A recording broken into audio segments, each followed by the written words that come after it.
سنیں بڑی پیاری حدیث، بڑی خوبصورت حدیث، کنز المال میں دیگر کتب احادیث میں ہے۔ حضرت ابو ہریرہ رضی اللہ تعالیٰ عنہ فرماتے ایک بابا جی نبی پاک کی بارگاہ میں آئے، اور جب وہ واپس جانے لگے تو میں نے عمر پوچھی تو عمر تھی 96 سال۔ کہتے ہیں بزرگ جب آئے نا تو یہ بھویں جو ہے نا ان کی سفید ہو کے تو یوں آنکھوں پہ آ گئی، بڑی چھڑی بابا جی نے پکڑی ہوئی اور دونوں ہاتھ پکڑ کے نا چھڑی کے اوپر جھکے ہوئے ہیں، ایک جانی قربان جاؤ۔ کہتے ہیں جب وہ بزرگ مسجد میں داخل ہوئے تو میرے رسول نے کھڑے ہو کے استقبال فرمایا، کھڑے ہو، اور نبی کریم صلی اللہ علیہ وسلم نے آگے بڑھ کے بابا جی کو بازو سے پکڑا اور بٹھایا۔ حضور بیٹھ پہ، کہا بزرگوں کیسے آئے ہو؟ تو کہتے ہیں وہ بابا جی بات کرتے تو آنکھ کھول کے پہلے حضور کا چہرہ دیکھتے، پھر وہ بات کرتے تو ان کے لب و لہجے کے اندر بڑی پریشانی، بڑی تکلیف، بڑی مایوسی۔ عرض کرنے لگے یا رسول اللہ، حضور زندگی ساری گناہوں میں بیت گئی ہے، حضور غلطیاں ہی غلطیاں، یاد ماضی عذاب ہے، یا رب چھین لے مجھ سے حافظہ میرا۔ اے اللہ کے رسول بڑی لمبی فہرست ہے، پاپ ہی پاپ ہے، کالے سیاہ دفتر ہے۔ یا رسول اللہ صلی اللہ علیہ وسلم جب پلک کے دیکھتا ہو حضور مجھے نیکی دکھائی نہیں دیتی۔ حضور اس عمر میں آپ کا ایک صحابی ملا ہے، اس نے بات سمجھائی ہے تو تھوڑا خیال آیا ہے، لیکن یا رسول اللہ صلی اللہ علیہ وسلم اب میرا وجود بیکار ہو گیا ہے، حضور بوڑھا ہو گیا ہو۔ 3 باتیں کہیں بزرگوں نے اور نرالی کہی۔ کہنے لگے یا رسول اللہ صلی اللہ علیہ وسلم، حضور اب تو میری کمر بھی سیدھی نہیں ہوتی کہ میں نماز ہی صحیح ادا کر سکوں، بوڑھا ہو گیا۔ یا رسول اللہ صلی اللہ علیہ وسلم اب میرے اندر طاقت نہیں کہ میں محنت مزدوری کر کے صدقے اور خیرات دے سکوں۔ یا رسول اللہ صلی اللہ علیہ وسلم اب میں تلوار لے کے جہاد بھی نہیں کر سکتا، حضور نہ میں لمبی نمازیں پڑھ سکتا ہوں، آقا نہ میں صدقات و خیرات دے سکتا ہوں، محبوبہ نہ میں دین کے لیے کوئی جہاد کر سکتا ہوں، بیکار وجود ہے، بیکار بیکار وجود کو تو گھر والے برداشت نہیں کرتے، بچے دعا کرتے یا اللہ ابا جی کو پردہ دے دے، اماں کو پردہ دے دے، بیکار ہو گیا ہوں اور آج آیا ہوں تو مجھ بیکار کو میرا رب قبول کر لے گا؟ آج کلمہ پڑھوں تو بیکار ہوں، کسی کام کا نہیں، نہ نماز نہ صدقات نہ جہاد، قبول کر لے گا؟ حضرت ابو ہریرہ فرماتے ہیں جیسے برسات میں بارش کی جھڑی لگتی ہے، یوں مصطفیٰ کی آنکھوں سے جھڑی لگ گئی، حضور کھل کے روئے، کھل کے۔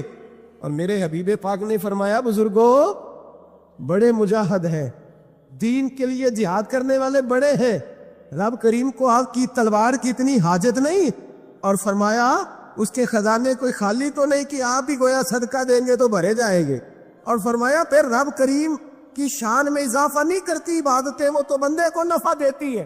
میں بزرگوں نہ آپ جہاد کرے، نہ آپ صدقات دے، نہ لمبی نمازیں پڑھے، آپ صدق دل سے آ جائیں، اللہ کے رسول کا وعدہ ہے رب آپ کو بغیر حساب کے نام جنت عطا فرما دے گا۔ آنا تو شرط ہے کہ نہیں، آئیں تو صحیح، نہ پہنچے تو صحیح، آ جائیں، اس کو نہیں عاجز صدقات و خیرات کی، جہاد کی تبلیغ، آئیں تو صحیح، نہیں ان العبد اذا اعترف ثم تاب تاب اللہ علیہ۔ میرے حبیب نے فرمایا بندہ جب رو کے کہتا ہے نا یا اللہ غلطی ہو گئی معاف کر دے، فرمایا میرا مالک اسے فوراً ہی معاف فرما دیتا ہے۔ تو آ تو صحیح، تو آتا ہی نہیں، تو آ ہی نہیں رہا، تو گھر میں بیٹھا ہوا ہے، تو سویا ہوا ہے، تو دکانداری کر رہا ہے، تو پیسے گن رہا ہے، تو آیا ہی نہیں، آ تو صحیح۔ بلکہ میرے نبی پاک فرماتے ہیں جب اللہ پاک کا بھاگا ہوا غلام آتا ہے پھر تو اللہ زیادہ راضی ہوتا ہے، پھر تو اللہ زیادہ راضی ہوتا ہے، زیادہ راضی ہوتا ہے، تو آ تو صحیح، پہنچ تو صحیح۔ بلکہ صوفیات اور بات کرتے ہیں، وہ کہتے تو کبھی بھول کے بھی رب رب کرے تو اللہ تو اسے بھی قبول کر لیتا ہے، اور خدا کی رحمت کتنی زیادہ ہے۔ میرے حبیب کریم سید عالم صلی اللہ علیہ وسلم نے فرمایا اللہ نے اپنی رحمت کے 100 حصے کیے، حضور فرماتے ہیں ایک حصہ اللہ نے دنیا میں نازل کیا ہے، کتنا؟ ایک حصہ۔ فرمایا یہ جو ماں بیٹے سے پیار کرتی ہے، باپ بیٹے کے لیے مزدوری کرتا ہے، جو بہن بھائی کے لیے روتی ہے، یہ جو بیوی شوہر کے لیے دعا مانگتی ہے، یہ جو بچے ماں باپ سے پیار کرتے ہیں، فرمایا یہ اس ایک رحمت کا نتیجہ ہے، ایک رحمت کا نتیجہ۔ تو صحابہ کہنے لگے یا رسول اللہ وہ 99 کدھر ہے؟ نبی پاک نے فرمایا رب کریم نے سنبھالی ہوئی ہے، قیامت کے دن تمہیں عطا فرمائے گا، ابھی تو ایک نازل کی ہے۔ عارف رومی رحمۃ اللہ علیہ فرماتے ہیں کہ ایک شہر ایسا تھا جس میں ایک بیماری بار بار حملہ کرتی تھی، تو 3-4 پہاڑیاں ایک دوسرے کے اوپر تھیں، اکٹھے پہاڑ بنے ہوئے تھے، اس کے اوپر وہ جڑی بوٹی تھی جس سے اس بیماری کا علاج ہوتا تھا۔ تو کئی حکیموں نے بتایا کہ اگر وہ جڑی بوٹی حاصل کر لی جائے تو تمہارے شہر کے لوگ صحت یاب ہو سکتے ہیں، پر وہ 4 پہاڑیاں اوپر نیچے، اور پھر ڈھلان بڑی سیدھی تھی، جو پیر رکھتا پھسل جاتا، کوئی جرت ہی نہ کرتا اوپر جانے کی، لیکن لوگ بیمار تھے، تکلیف میں تھے۔ بالآخر ایک شخص نے ارادہ کیا کہ کب تک لوگوں کو بیماری سے سسکتے تڑپتے مرتے دیکھتا رہوں گا۔ اس نے کلاڑا اٹھایا، ہتھوڑا اٹھایا، پہاڑ کاٹنا شروع کیا کہ میں سیڑھیاں بناؤں گا اوپر جانے کے لیے۔ فرماتے ہیں کہ وہ پہاڑ کاٹ رہا تھا تو جو قریب آتے تھے نا وہ اسے کہتے تھے پاگل ہو گیا تو اکیلا بندہ کیسے پہاڑ کاٹے گا، بیوقوف ہے، چھوڑ دے۔ اس نے کہا یار تم ساتھ نہیں چل سکتے تو حوصلہ شکنی تو نہ کرو، مجھے کچھ کرنے تو دو۔ سالوں لگ گئے، ایک پہاڑ کاٹ کے سیڑھیاں بنائی اس نے، ایک دوسرا پہاڑ شروع کیا، پھر سالوں لگ گئے اور 2 پہاڑ کاٹے تھے، بڑھاپا آ گیا، بیمار ہو گیا، موت کا وقت آ گیا۔ اب چونکہ سیڑھیاں بن گئی تھی تو 2 پہاڑ کٹ گئے تھے، وہاں تک لوگ آنے جانے لگے تھے۔ این اس وقت جب وہ دنیا سے جا رہا تھا پھر بھی کچھ لوگ حوصلہ شکنی کر رہے تھے، اسے کہہ رہے تھے خدا کے بندے کیا نتیجہ نکلا؟ کچھ لوگوں کی ڈیوٹی ہوتی ہے اپوزیشن کا کردار ادا کرنا، اور ہر موقع پر حوصلہ شکنی کرتے۔ اب اس پر آخری وقت آ گیا ہے، باوجود اس کے کچھ لوگوں نے جا کے کہا کیا نتیجہ نکلا جی؟ تیرے اوپر موت کا وقت آ گیا ہے، تو اوپر تک تو جا نہیں سکا، فائدہ کیا ہوا؟ وہ کہنے لگا بیوقوفو تمہیں پتہ ہی نہیں میں کامیاب ہو کے جا رہا ہوں۔ انہوں نے کہا کس طرح؟ کہنے لگا میں نے آدھا سفر آسان کر دیا ہے، اب جو میرے بعد آئے گا نا اسے صفر سے نہیں شروع کرنا پڑے گا، میں نے آدھا سفر اس کے لیے آسان کر دیا۔ وہ تیسرے پہاڑ سے شروع کرے گا اور 2 کاٹے گا تو جڑی بوٹی تک پہنچ جائے گا، لوگوں کو شفا ہونے لگے گی اللہ کے فضل سے۔ جتنے انبیاء دنیا میں آئے نا میرے دوستوں وہ سارے کامیاب گئے، لیکن کسی کے ساتھ 4 امتی، کسی کے ساتھ 10، کسی کے ساتھ 100، کسی کے ساتھ 200، لیکن نبی کامیاب گئے۔ کیوں؟ کہ اللہ تعالیٰ نے جو ان کے ذمہ ڈیوٹی لگائی تھی وہ ڈیوٹی انہوں نے پوری ذمہ داری سے سر انجام دی۔ اس ڈیوٹی میں انہوں نے کبھی کوئی کمی دکھائی تو اپنی زندگی میں جد و جہد کریں، کام کریں، بیٹھ کر صرف بات نہ کریں، تنقید نہ کریں، بیٹھ کر صرف منصوبہ بندی نہ کریں۔ اور میرے ملک میں بالخصوص یہ کام ہوتا ہے، تبصرے کرو، چینل کھولو، تنقید کرو، اندر کی خبر لے کے آؤ، کوئی کہانی سناؤ، کوئی نئی سٹوری بناؤ، لیکن کام نہ کرو۔ بڑی خوبصورت بات کی مولا کائنات مولا علی شیر خدا رضی اللہ تعالی، اور یہ اتنے حسین و جمیل اور خوبصورت انسان ہے کہ میرے نبی کریم علیہ الصلاۃ والسلام نے فرمایا کہ علی تو دنیا میں بھی میرا بھائی ہے اور قیامت میں بھی میرا بھائی ہے، اور حضور علیہ السلام نے فرمایا جس کا میں مولا ہوں علی بھی ان سب کے مولا ہیں، اور حضور علیہ الصلاۃ والسلام نے فرمایا میرا علی تو وہ ہے کہ اس کو دیکھتے رہنا رب کریم تمہیں عبادت کا درجہ عطا فرمائے۔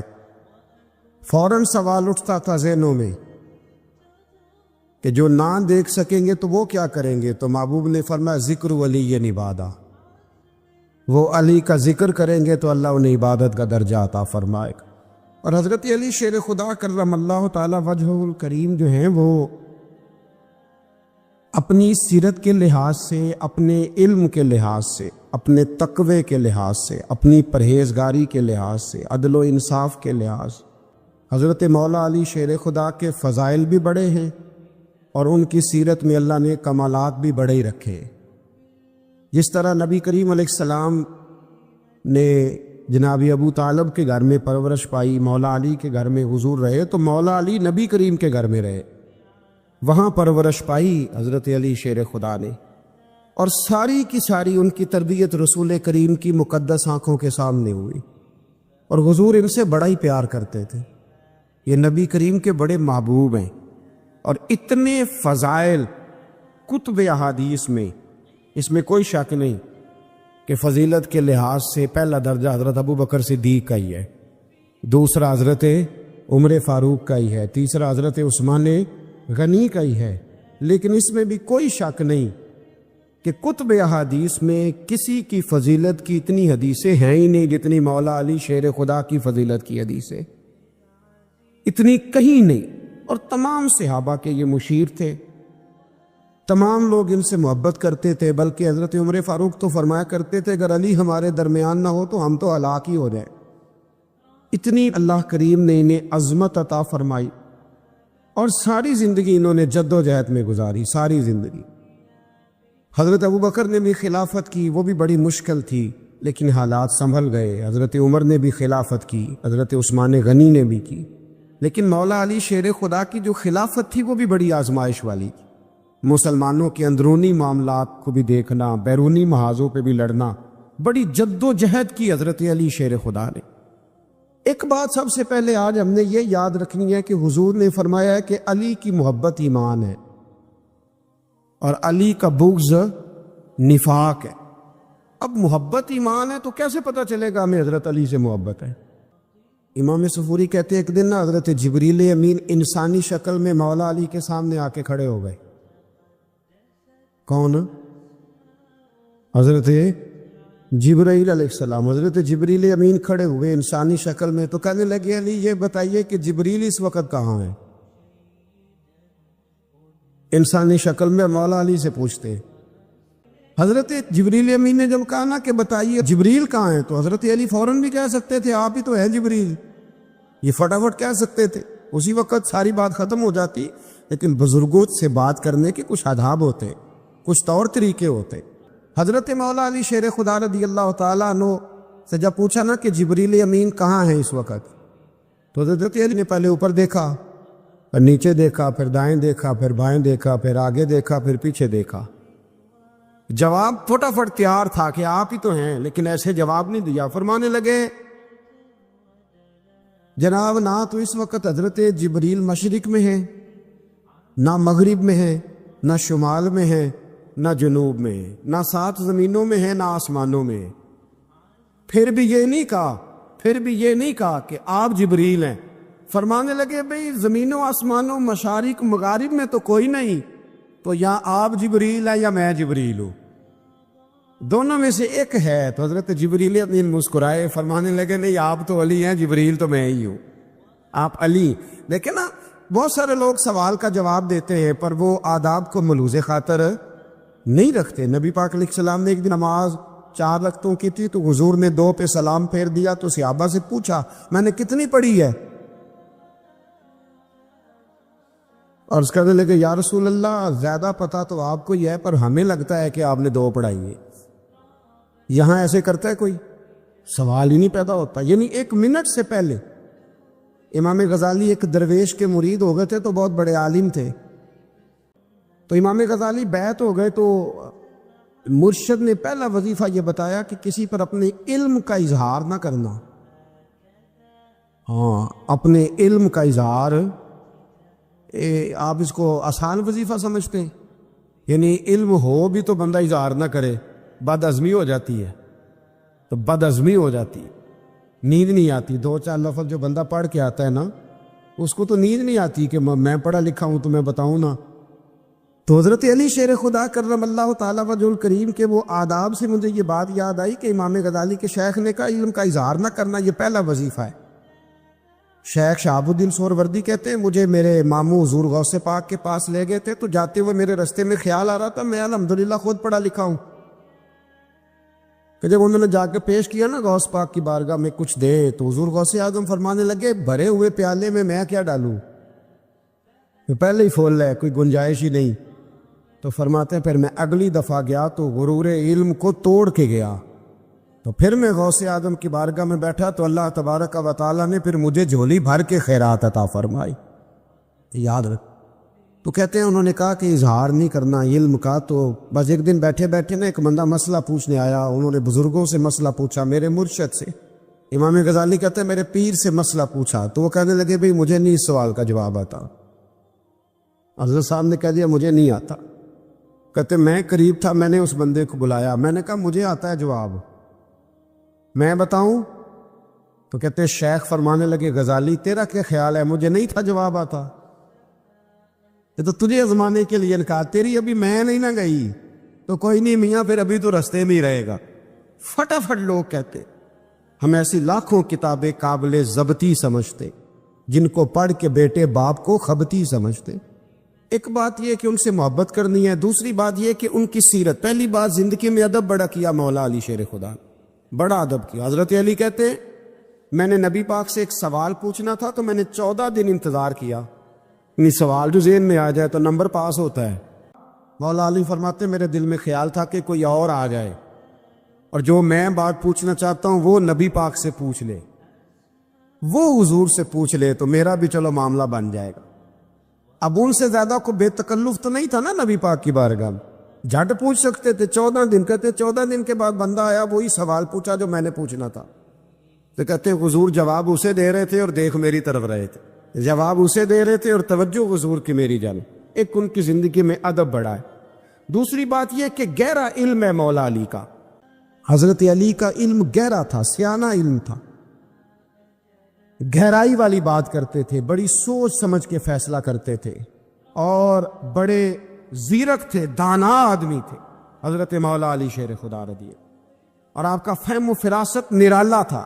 ایک شخص نے کہا جی میں نے ترس کھا کے ایک عورت سے شادی کیا، وہ بوڑھی تھی، ترس کھا کے نکاح کیا، میں جوان وہ بوڑھی ہے، پر میں قریب جاتا ہوں تو مجھے پتہ نہیں کیا ہوتا ہے، وہ بڑی جگہ پہ گیا ہوں پر میرا مسئلہ نہیں حل ہوتا، حالانکہ وہ لاوارث تھی اور شادی نہیں اس کی ہو سکی۔ تو حضرت علی شیر خدا فرمانے لگے بی بی کو میرے پاس لا، عورت کو لا۔ وہ لائے تو آپ فرمانے تیرا نکاح نہیں ہوا؟ کہنے لگی نہیں۔ فرمایا سوچ لے، چپ کر کے۔ فرمایا کوئی گناہ کیا ہو؟ خاموش ہو گئی۔ کہنے لگی میں نے میرا آغاز تھا جوانی کا تو میں نے ایک ناجائز بچہ پیدا کیا اور اسے پھینک دیا، آبادی میں پھینکا۔